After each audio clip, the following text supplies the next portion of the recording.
Welcome to Answers About Alzheimer's. This is the place where medical professionals can finally get some skills and techniques that actually will work one-on-one with your dementia patients. Make sure that you hit that subscribe button so you don't miss any upcoming trainings and information. I was so sick and tired of the same old dementia trainings that over and over would tell me what dementia is and to not take things personally. All that is absolutely ridiculous because people are going to take things personally. When they yell at you and they scream at you or they call you the N-word, you just can't turn your feelings on and off like that. And to tell aides and nurses to just divert to an activity, I'm so sick and tired of hearing divert to an activity. It's time someone had the courage to teach medical professionals how to actually implement these techniques. It's one thing to tell a group of medical professionals not to take it personally because the person has brain damage, but it's quite another to actually explain what's going on in the brain, why they do the things that they do, and how to actually be successful, not taking something personally. That's what we have to teach. Another one is divert to an activity. I think if I hear that one more trainer say that without actually going into detail on how to do an activity, what is a good activity, what it looks like, how do you create activities out of thin air, then they should just stop speaking, period. Because redirecting to an activity is not that easy if you're not shown how to do it. It's actually not that it's not that easy, but it is a skill. And unless you're taught how to do it, you'll probably fail.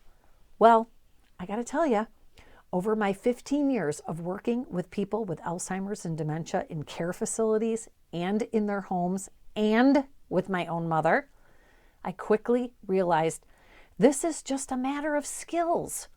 No training programs that I've ever taken teaches the nitty-gritty techniques that you can use the same day with your patients. I've never seen that until now. My name is Debra, Certified Master Dementia Strategist.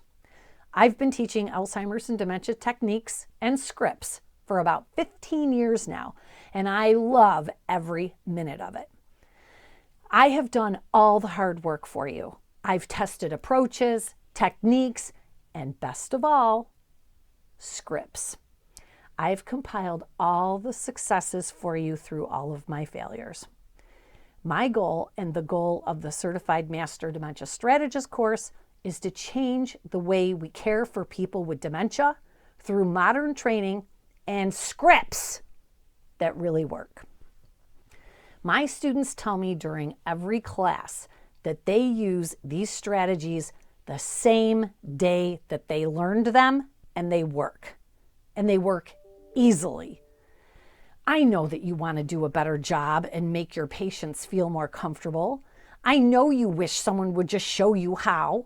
It's not your fault that you're struggling. The employers need to invest in you. They need to invest in the patients that families have put their faith in.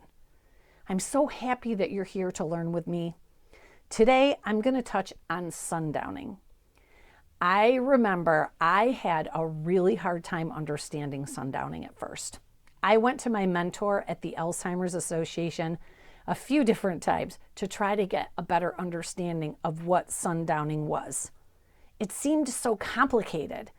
I was trying to understand, but it was so confusing to me.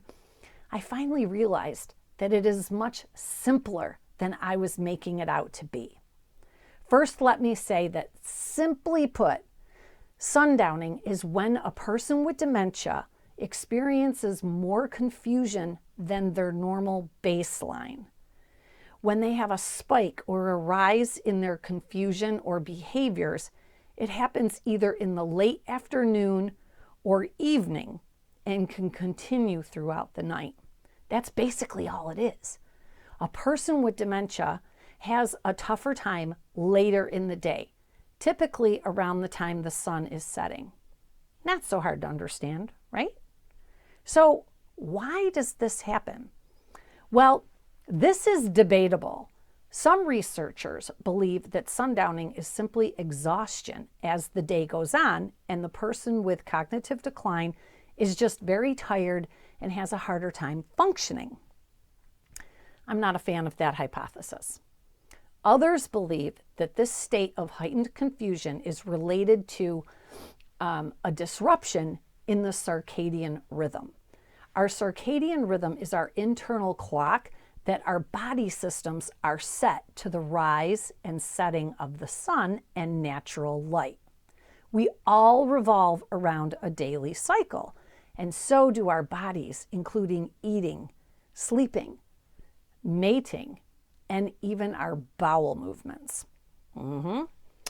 Approximately 25% of patients with dementia will suffer from sundowning during the middle to late stages. These are the stages where the temporal and parietal lobes are affected. The temporal and parietal lobes help us to interpret our surroundings and orient us to a three-dimensional environment. As the sun is going down, it can cause shadows, which in turn creates confusion in the environment for your patients. They become more confused by variations in lighting and shadowing. The changes in lighting causes disorientation. One solution is to close all the window treatments and turn on the lights. Glare on shiny surfaces like TVs and china cabinets can also be visually confusing for them. You can gauge if your patient is sundowning by observing their behaviors and difficulties during the morning time versus the afternoon or evening hours. If you observe that your resident is having a much harder time in the PM as opposed to the AM, they very well could be suffering from sundowning. Let's talk about the symptoms of sundowning now. The symptoms that you as a medical professional, you should be looking out for would be increased anxiety and heightened confusion. The patient with dementia may be suspicious of others. They could show signs of fatigue and have outbursts of anger. They might get very clingy and shadow you out of fear. In some cases, your patient may be exit-seeking or pacing. They could have bouts of violence and aggression and can have difficulty distinguishing dreams from reality. In more severe cases, they could have hallucinations. By now, you're probably thinking of some of your patients or residents and their symptoms. Yeah. When a person is sundowning, they are really feeling like crap. They feel lonely and they are afraid. They feel detached and out of control. Our job as the care professional is to relieve the burden of suffering for the person with neurodegeneration. Now, before I tell you how to do that, I know that we can't cover in detail how to do that in a simple video. But if you want more, head over to my website at answersaboutalz.org, where you'll find many different trainings and resources. Some of these resources are free that I've made just for you. A person suffering from sundowning needs our help. One of the best ways to do this is to learn some quick, comforting techniques. Like I mentioned before, this person is afraid. They need a friend, someone who will smile and listen to them, use a gentle touch, or rub their back. They feel very disconnected. Help by making them feel loved. I promise I'll do another video for you that addresses comforting techniques.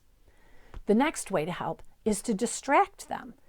And this is so vital to have the knowledge and training on how to divert to an activity.